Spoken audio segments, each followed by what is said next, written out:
Israel के खिलाफ खुली दुश्मनी लेकर इतनी बड़ी जंग लड़ने के बाद भी सियासी जानकारी से अपाहिज लोग अब भी ईरान और सुप्रीम लीडर आयतुल्लाह खामनाई को इसराइल का एजेंट बता रहे हैं। इन लोगों को अपने मोहल्ले की खबर नहीं मगर आजकल जियोपॉलिटिक्स के एक्सपर्ट बने घूम रहे हैं। हाल तो ये है कि इसराइल अमेरिका के खिलाफ संघर्षशील एक 86 साल के बुजुर्ग रहबर मुअज्जम आयतुल्लाह खामनाई इनके लिए एजेंट हैं, मगर इसराइल और अमेरिका के बिलियनों डॉलर लेकर फलस्तीन और मस्जिद अक्सा को बेचने वाला सऊदी अरब और जॉर्डन किंग अब्दुल्ला इनकी नज़र में मसीहा है।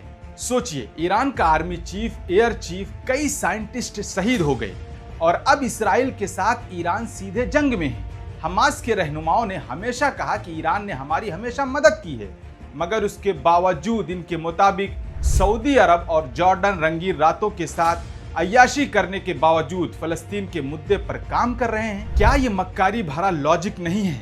सऊदी अरब में पिछले 100 सालों से एक ही खानदान की राजशाही चल रही है।